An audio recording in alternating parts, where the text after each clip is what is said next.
it's softly spoken, with no strings tying you to me. I'm happy in your company with no emotion, 'cause my love deserves to be free. I never wanna look at a house in the garden, I never wanna lock you down. I know you're not mine, it's just my turn, but we can still have fun for now.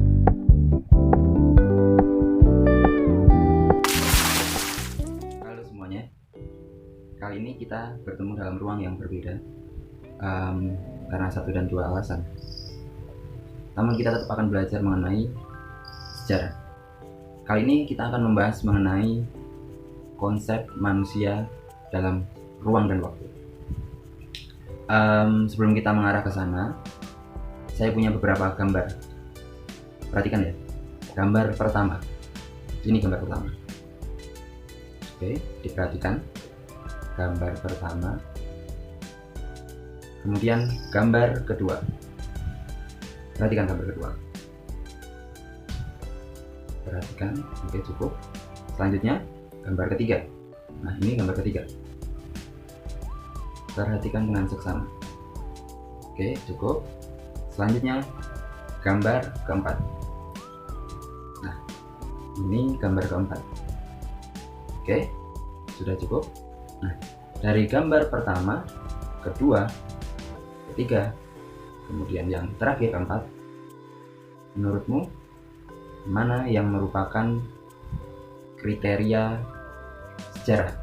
Gambar mana yang merupakan perwakilan atau merepresentasikan sejarah? Gambar 1, 2, 3, 4, semuanya? Atau tidak ada yang sejarah? Coba tulis jawabanmu di kolom komentar. Gambar nomor 1, 2, 3, 4, semuanya? Atau tidak ada yang termasuk kriteria sejarah dari keempat gambar itu? Tulis di kolom komentar.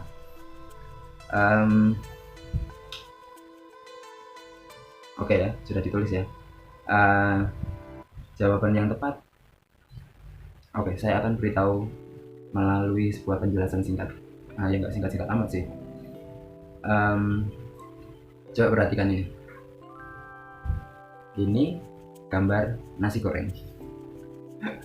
Enak. Kalau mau sarapan, makan siang atau makan malam silakan. Nasi goreng enak. Ini nasi goreng ya. Pasti sudah pada familiar.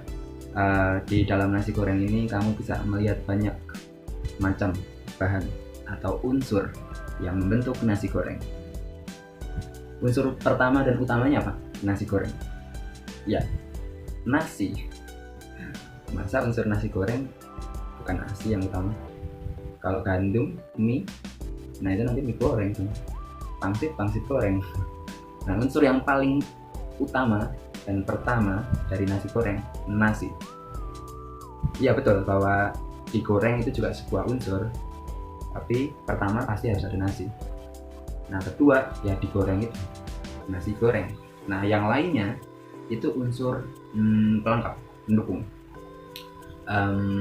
Misalkan yang ada di sini udangnya, terus apa tuh nama sayuran ini, selada, kerupuk, udah pasti di Indonesia kerupuk, terus tomat. Nah, itu unsur-unsurnya. Nah, dari sekian unsur itu kemudian menjadi satu. Nah, kemudian digoreng, jadilah nasi goreng. Kebetulan lauk-lauknya itu kan udang, cumi, itu kan cumi.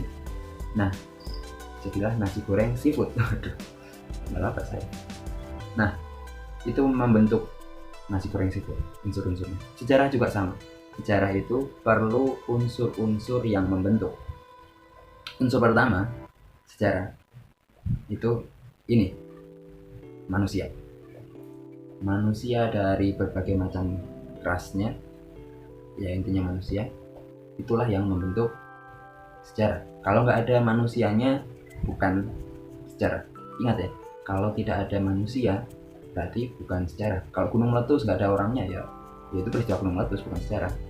Misalkan beberapa tahun lalu di satu pulau ada gunung meletus, nggak ada orangnya, nggak ada yang terkena dampaknya, ya itu bukan sejarah, itu peristiwa gunung meletus saja di masa lalu. Sejarah itu unsur utamanya manusia. Jadi kalau belajar sejarah, belajar kisah hidupnya manusia. Unsur yang selanjutnya, ruang.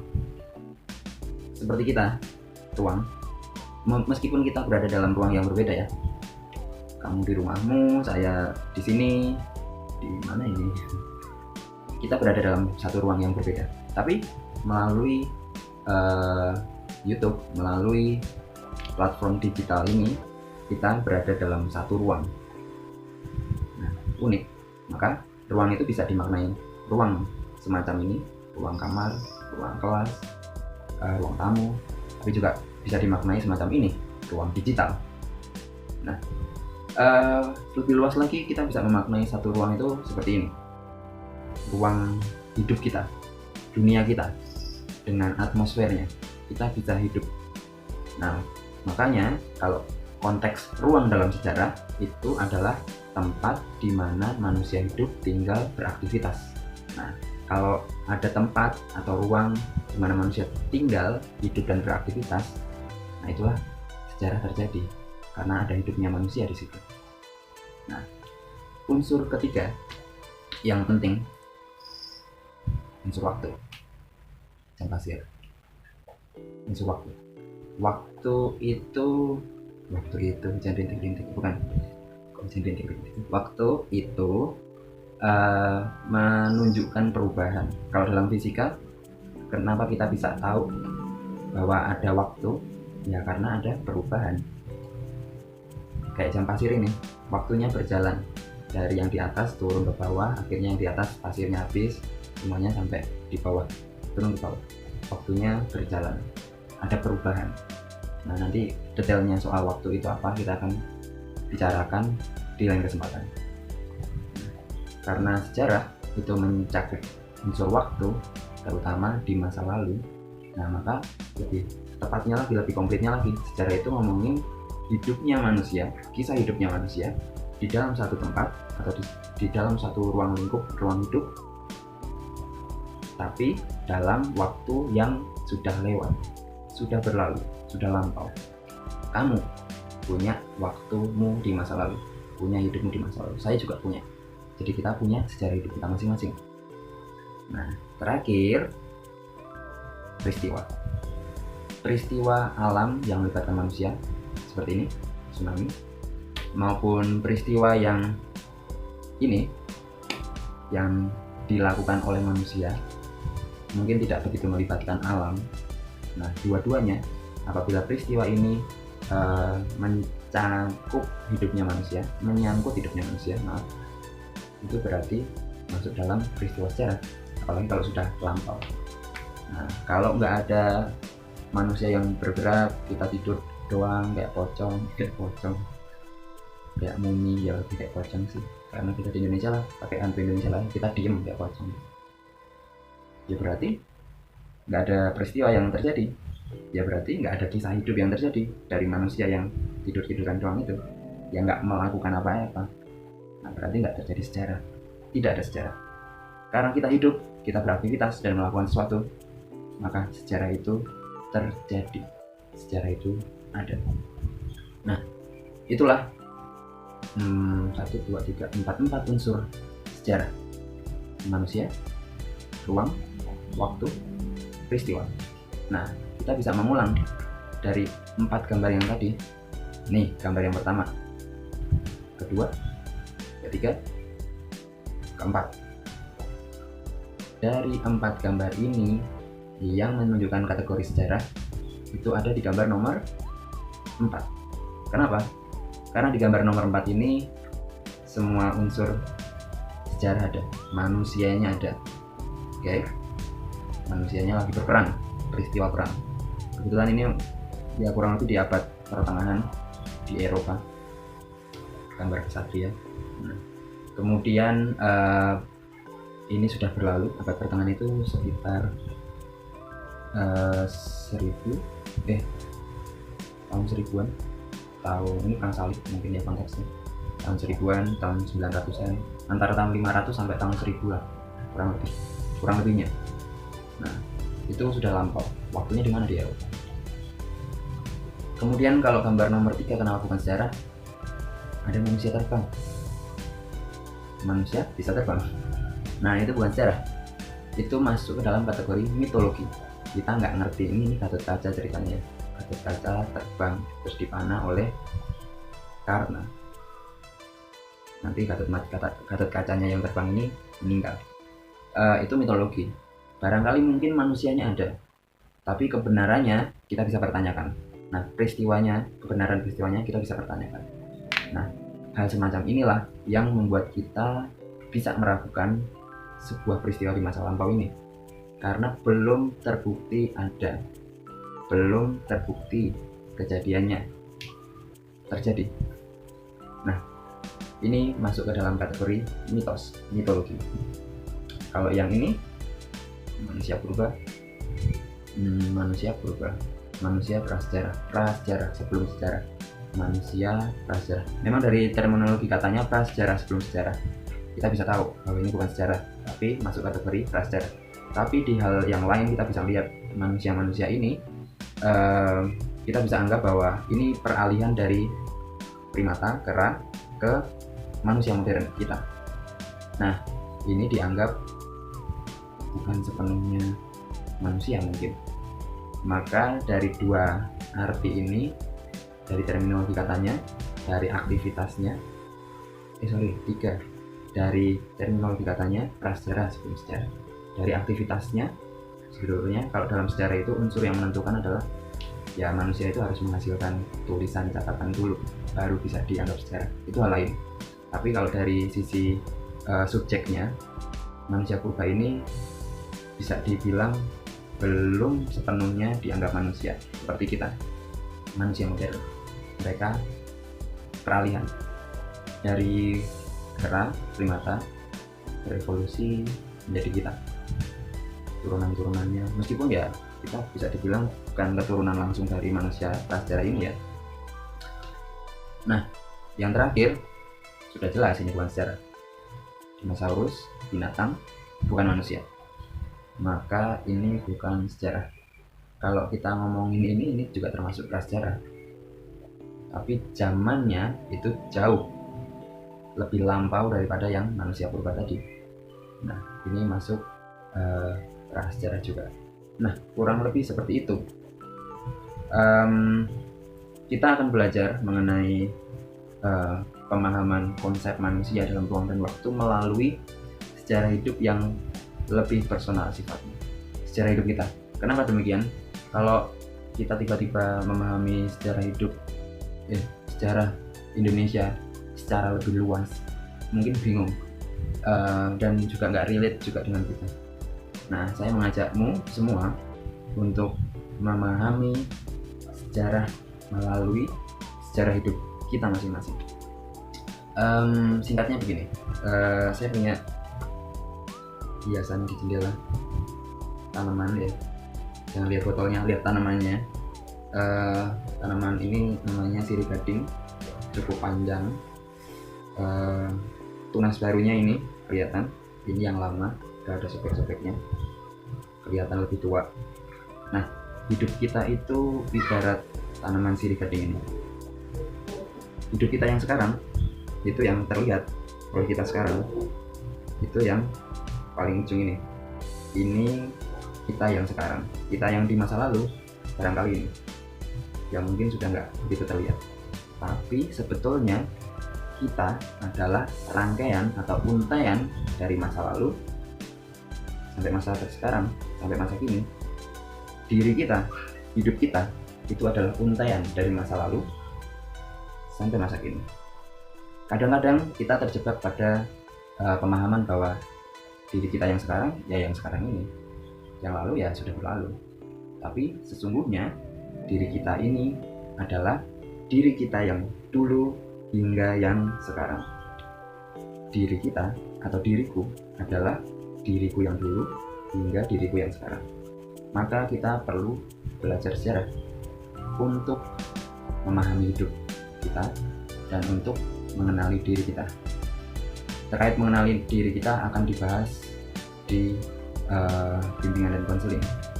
tapi kita juga akan memahami hidup kita secara mikro, secara hidup kita, dan secara makro, secara dunia, melalui pertama-tama kegiatan kita saat ini, membuat alur sejarah hidup. Alur sejarah hidup, ada alurnya dari masa lalu, dari pertama kita lahir sampai masa sekarang, tahun 2020. Saya punya beberapa contoh. Kita bisa lihat beberapa contoh dari kakak kelas tahun lalu. Saya sudah izin.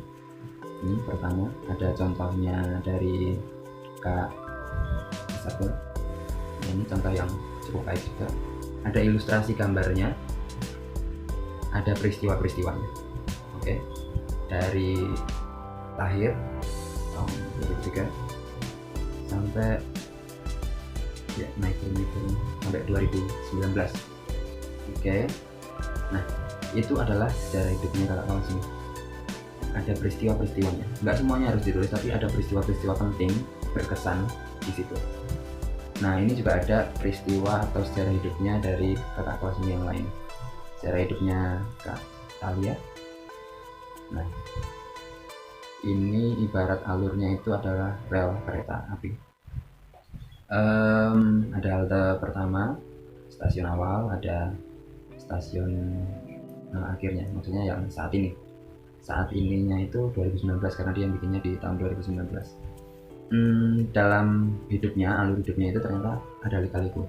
Ada yang baik, ada yang membahagiakan, tapi juga ada yang tidak mengenakan atau menyedihkan.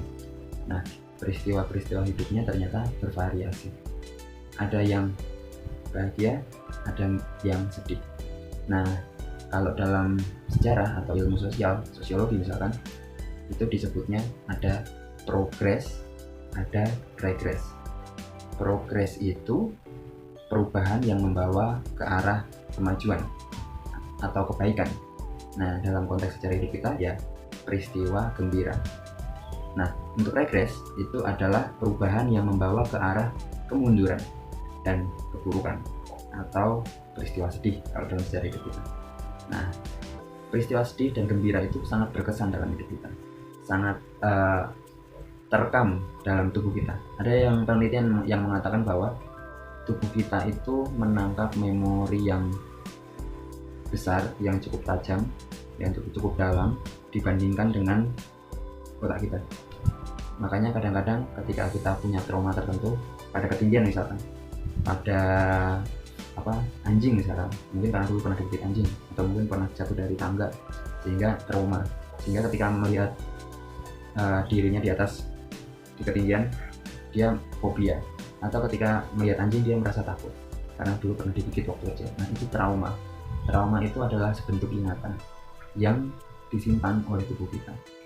Nah, dengan mengenali sejarah hidup kita, dengan mengenali diri kita, kita akan semakin paham bahwa masa lalu itu tidak benar-benar berlalu, tapi masih ada sampai saat ini. Nah, itu dalam diri kita. Dalam konteks yang lebih besar, dalam sebuah negara misalkan, sama, sejarah itu menyimpan dendamnya tersendiri, menyimpan traumanya tersendiri. Sejarah hidup kita punya trauma tersendiri, entah yang baik, entah yang sedikit kurang baik. Gambarannya gitu ya, ada trauma yang baik, ingatan ya, lebih tepatnya ingatan yang baik. Ada juga ingatan yang kurang baik. Sejarah Indonesia misalnya juga sama, mengenai komunisme, PKI misalnya, itu kan ingatan atau memori yang kurang baik. Nah, kalau kamu mendengar beberapa waktu ini isu-isu PKI atau komunisme bangkit lagi, itu kan sensitif karena itu menjadi satu memori buruk dalam sejarah Indonesia, sehingga memunculkan isu-isu itu semacam membuka luka. Hidup kita juga sama. Ketika kita melihat anjing itu semacam ada luka yang muncul kembali karena dulu pernah terlukai oleh anjing misalkan. Itu pentingnya menulis sejarah hidup. Untuk melanjutkan tahap pembelajaran ini, silahkan melihat detailnya di Google Classroom dan ikuti petunjuknya. Apabila ada yang belum paham selama proses pengerjaan, proses pembelajaran ini, karena pembelajaran kita adalah membuat alur sejarah hidup. Kamu bisa kontak saya, bisa telepon, bisa WA call atau video call WA selama pengerjaan ini, sehingga ketika kamu melihat atau membaca petunjuknya, terus kamu pahami, terus ada kendala-kendala selama proses pembelajaran atau pengerjaan ini, silahkan bisa berkomunikasi dengan saya melalui WhatsApp, bisa telepon, bisa video call. Itu, semoga pengantar ini membantu, semoga juga petunjuk yang akan kami baca juga membantu. Selamat menggali sejarah hidupmu, selamat memahami hidupmu dan mengenali dirimu. Sampai jumpa.